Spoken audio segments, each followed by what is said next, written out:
जय माता दी। नमस्कार, आपका स्वागत है एक बार फिर से आपके अपने चैनल दिव्य दृष्टि में। आप सभी लोगों को हमारी तरफ से आने वाले करवा चौथ की हार्दिक शुभकामनाएं। शरद पूर्णिमा के बाद जो चौथ आती है उस दिन करवा चौथ का व्रत मनाया जाता है। यह व्रत विवाहित स्त्रियों के लिए बहुत महत्वपूर्ण होता है, क्योंकि इस दिन वे अपने पति की लंबी उम्र और सुख समृद्धि के लिए निर्जला व्रत रखती हैं और अपने पति के प्रति प्रेम को अभिव्यक्त करती हैं। इस कारण से करवा चौथ का व्रत बहुत पवित्र माना जाता है। आज हम आप सभी को एक महत्वपूर्ण कथा के माध्यम से बताने वाले हैं कि किन 6 स्त्रियों को यह व्रत भूलकर भी नहीं रखना चाहिए। ऐसा करने से करवा माता नाराज हो सकती हैं और इसके परिणामस्वरूप पति की मृत्यु तक हो सकती है। तो मित्रों, वे स्त्रियां कौन हैं और क्या आप उनमें से तो नहीं हैं? इसके अलावा करवा चौथ के दिन कौन कौन से कार्य नहीं करने चाहिए, यह भी जानना महत्वपूर्ण है। लेकिन उससे पहले, यदि आपने अभी तक हमारे चैनल को सब्सक्राइब नहीं किया है तो कृपया कर लें। सभी वीडियो की नोटिफिकेशन के लिए नोटिफिकेशन बेल को भी दबाएं, ताकि आपको हमारे द्वारा डाले गए हर नए वीडियो की जानकारी सबसे पहले मिले। साथ ही कमेंट बॉक्स में करवा माता की जय लिखना न भूलें। आपका अधिक समय नष्ट न करते हुए हम इस कथा को शुरू करते हैं। एक बार भगवान श्री कृष्ण द्वारका में अपने सिंहासन पर विराजमान थे। तभी अचानक देवी सत्यभामा उनके पास आईं और भगवान श्री कृष्ण से कहने लगी, हे प्रभु, आज मैंने आपके लिए करवा चौथ का व्रत रखा है, लेकिन मेरे मन में एक प्रश्न बार बार उठ रहा है। तब भगवान श्री कृष्ण मुस्कुराकर बोले, हे देवी सत्यभामा, निश्चिंत होकर अपना प्रश्न पूछिए, हम आपके प्रश्न का उत्तर अवश्य देंगे। देवी सत्यभामा ने कहा, नाथ, मेरा प्रश्न यह है कि किन स्त्रियों को भूलकर भी करवा चौथ का व्रत नहीं रखना चाहिए? इसी बात को लेकर मैं बहुत चिंतित हूँ। भगवान श्री कृष्ण ने कहा, हे सत्यभामा, आपने यह प्रश्न पूछकर समस्त मानव जाति का भला किया है। करवा चौथ का व्रत पति पत्नी के बीच के प्रेम का प्रतीक है और यह विवाहित स्त्रियों के लिए अत्यंत महत्वपूर्ण है, परंतु इसका पालन कुछ स्त्रियों के लिए वर्जित है।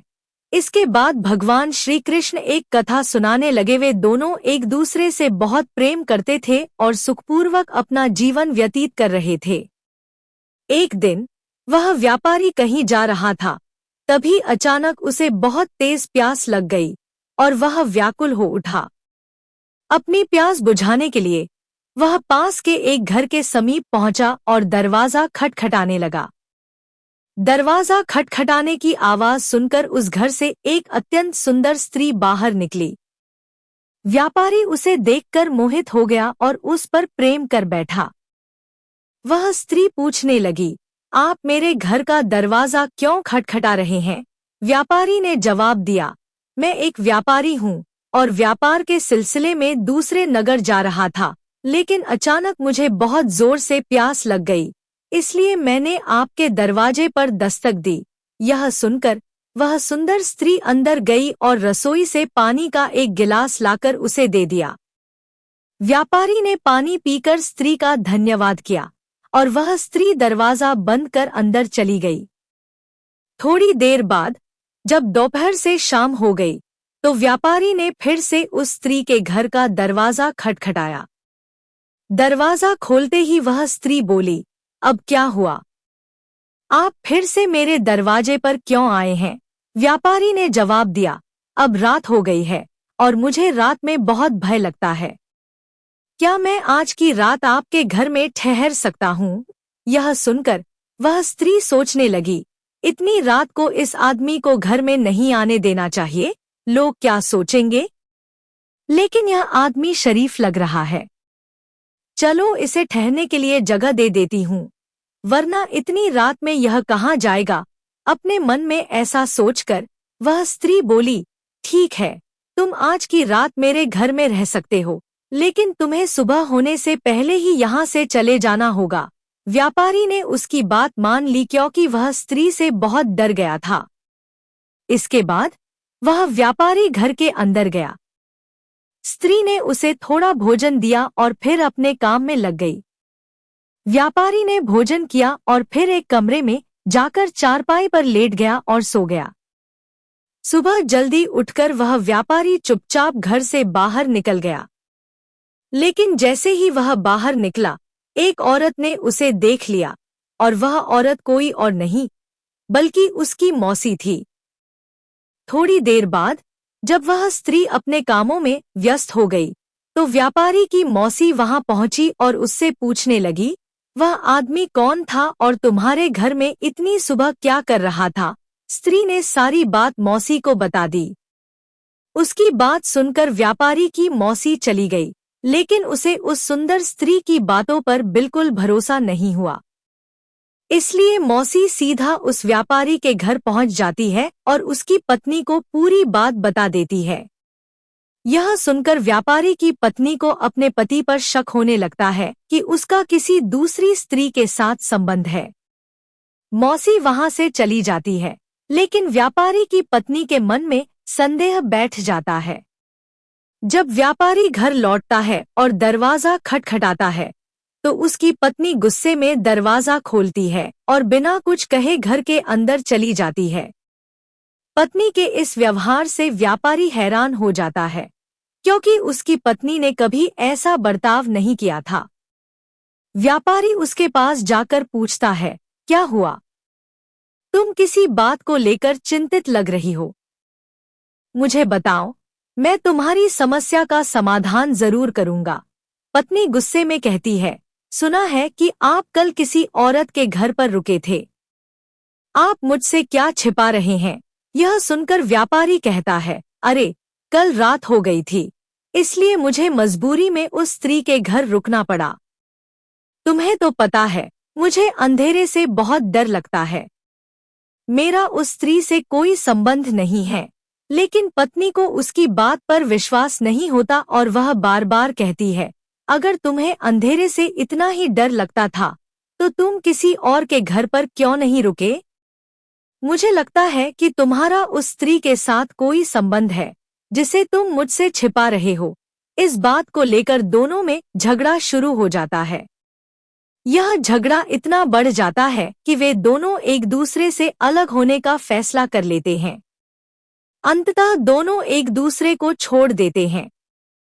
व्यापारी की पत्नी अपने मायके चली जाती है और व्यापारी अपने व्यापार में लग जाता है। लेकिन जब भी व्यापारी घर लौटता वह उदास हो जाता था और उसकी पत्नी का भी मायके में मन नहीं लगता था। दोनों एक दूसरे को बहुत याद करने लगे। इसलिए कुछ समय बाद वे दोनों फिर से मिल जाते हैं और अपना रिश्ता फिर से शुरू कर लेते हैं। हालांकि अब उसकी पत्नी के मन में अपने पति के लिए घृणा का भाव था। शुरू में कुछ दिन तक उसकी पत्नी सही से रहती है और पति से प्रेम करती है। भगवान श्री कृष्ण देवी सत्यभामा से कहते हैं, हे देवी सत्यभामा, ऐसे ही दिन बीत रहे थे। लेकिन कुछ दिनों बाद जब व्यापारी व्यापार के काम से कहीं बाहर गया हुआ था, उसकी पत्नी घर पर अकेली थी। वह स्नान करके बाल सुखा रही थी। तभी अचानक एक अत्यंत सुंदर युवक उसके घर के सामने से गुजरा। व्यापारी की पत्नी उसे देखकर मोहित हो गई और उसके पास जाकर मीठी मीठी बातें करने लगी। वह युवक भी उसकी सुंदरता से प्रभावित हो गया और दोनों के बीच संबंध बन गए। कई दिन ऐसे ही बीत गए। फिर करवा चौथ का दिन आया। उस स्त्री ने भी अपने पति के लिए करवा चौथ का व्रत रखा, लेकिन उसने चोरी छिपे भोजन कर लिया। उसके मन में अपने पति के प्रति हीन भावना थी और इसी कारण वह ऐसा कर रही थी। करवा चौथ का व्रत पूरा करने के बाद जैसे ही व्यापारी की पत्नी अपने पति को पानी पिलाने वाली थी, अचानक व्यापारी जमीन पर मूर्छित होकर गिर पड़ा। यह अनोखा दृश्य देखकर उसकी पत्नी बहुत भयभीत हो गई और अपने पति को उठाने की कोशिश करने लगी। लेकिन व्यापारी न तो कुछ बोल रहा था और न ही अपनी आंखें खोल रहा था। घबराई हुई वह स्त्री नगर के एक वैद्य को बुलाकर लाई। वैद्य ने व्यापारी की जांच की और बताया, आपके पति की मृत्यु हो चुकी है, अब इनका अंतिम संस्कार करवा दो। यह सुनते ही व्यापारी की पत्नी का दिल दहल गया। तभी अचानक व्यापारी के सास ससुर वहां पहुंच गए। वैद्य की बात सुनकर वे अपनी बहू पर बहुत क्रोधित हो गए। वैद्य वहां से चला गया और व्यापारी के ससुर ने गुस्से में कहा, अरे निर्लज्ज, तूने यह क्या कर डाला? मुझे पूरा यकीन है कि तूने अवश्य कोई पाप किया है, जिसका फल आज मेरा पुत्र भुगत रहा है। अब तू मेरे घर में नहीं रह सकती। व्यापारी की पत्नी गिड़गिड़ाते हुए बोली, नहीं ससुर जी, मैंने ऐसा कुछ भी नहीं किया। अगर आप मुझे घर से निकाल देंगे तो मैं कहाँ जाऊंगी? किसके सहारे अपना जीवन बिताऊंगी? ससुर ने क्रोधित होकर कहा, पापिनी, तू कहीं भी जाकर मर, लेकिन अब तू मेरे घर में बिल्कुल नहीं रह सकती। चाहे नदी में कूदकर अपने प्राण त्याग दे, मुझे इससे कोई फर्क नहीं पड़ेगा। यह कहकर ससुर ने उसे घर से धक्का देकर निकाल दिया। व्यापारी की पत्नी निराश होकर वन की ओर चल दी। उधर व्यापारी के माता पिता ने उसके शव का अंतिम संस्कार कर दिया। इधर व्यापारी की पत्नी वन में आगे बढ़ रही थी। तभी उसने देखा कि एक संत एक वृक्ष के नीचे ध्यान में लीन थे। यह देखकर वह संत के पास पहुंची और जोर जोर से विलाप करने लगी। उसके विलाप की आवाज सुनकर संत ने अपनी आंखें खोलीं और पूछा, क्या हुआ पुत्री, क्यों रो रही हो? व्यापारी की पत्नी ने संत को अपनी पूरी व्यथा सुना दी। संत ने अपनी आंखें बंद की और ध्यान में व्यापारी की पत्नी के जीवन की सारी घटनाएं देख ली। फिर अपनी आंखें खोलकर शांत स्वर में बोले। व्यापारी की पत्नी ने उनसे पूछा, क्या हुआ महात्मा, आप कुछ बोल क्यों नहीं रहे? संत ने कहा, पुत्री, तुम्हारे एक पाप कर्म की वजह से आज तुम्हारे पति की मृत्यु हुई है। याद है, जब तुम्हारा पति व्यापार के काम से दूसरे नगर गया था और एक स्त्री के घर में रुका था? जब वह घर से निकला तो तुम्हारी मौसी ने उसे देख लिया था और तुम्हें यह बात बता दी थी। इसके कारण तुम अपने पति से बुरा व्यवहार करने लगी और उसके प्रति बदले की भावना रखने लगी। तुम्हें लगा कि उसका उस स्त्री के साथ संबंध है। तुमने अपने मन में बदले की भावना पाल ली और एक दिन जब तुम स्नान कर रही थी, तभी तुम एक सुंदर नवयुवक को देखकर उस पर मोहित हो गईं और उसके साथ संबंध बना लिया। फिर जब करवा चौथ का दिन आया, तुमने अपने पति के लिए झूठा व्रत किया, क्योंकि तुमने चोरी छिपे भोजन कर लिया था और पराये पुरुष से संबंध भी बनाया था। इस पाप के कारण आज तुम्हारे पति की मृत्यु हो गई है और तुम्हारी यह दुर्दशा हुई है। भगवान श्री कृष्ण जी देवी सत्यभामा से कहते हैं, हे देवी सत्यभामा, करवा चौथ का व्रत पति पत्नी के आपसी प्रेम और विश्वास को मजबूत बनाने के लिए होता है। लेकिन कुछ स्त्रियां ऐसी होती हैं जिन्हें भूलकर भी यह व्रत नहीं रखना चाहिए। देवी सत्यभामा ने संत से पूछा, हे महात्मा, मुझे बताइए, वे कौन सी स्त्रियां हैं जिन्हें यह व्रत नहीं करना चाहिए? संत ने कहा, तो सुनो। पहली स्त्री शास्त्रों के अनुसार करवा चौथ का व्रत पति पत्नी के प्रेम और विश्वास को बढ़ाने वाला होता है। लेकिन अगर पति पत्नी के बीच लंबे समय से झगड़ा, मतभेद या तनाव का माहौल है, या दोनों काफी समय से एक दूसरे से दूर रहते हैं, तो ऐसी स्त्रियों को इस व्रत का पालन नहीं करना चाहिए। ऐसे तनाव भरे माहौल में मन में पति के प्रति बुरे विचार आते रहते हैं। क्रोधी मन से व्रत रखने से इसका खंडन होता है, जिससे व्रत का फल नहीं मिलता।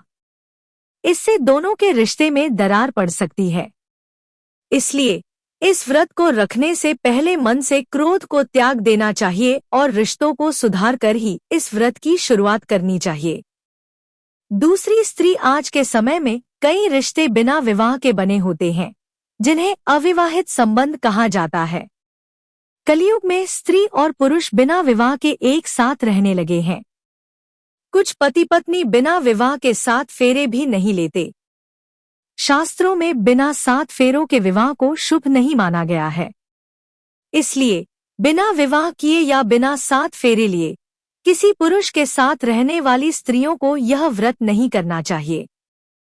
शास्त्रों के अनुसार शुभ कार्यों में जैसे हवन और पूजा में पति के साथ उसकी अर्धांगिनी ही भाग ले सकती है।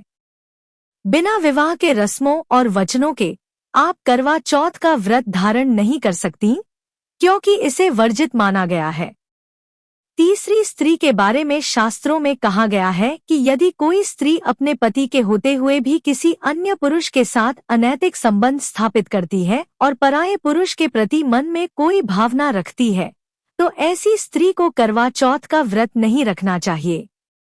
करवा चौथ का व्रत केवल पतिव्रता स्त्रियों के लिए होता है, और अगर कोई चरित्रहीन स्त्री यह व्रत रखती है तो उसे करवा चौथ माता के क्रोध का सामना करना पड़ता है, जैसा कि तुम्हारे साथ हुआ है, क्योंकि यह व्रत पति के प्रति समर्पण की भावना को दर्शाता है।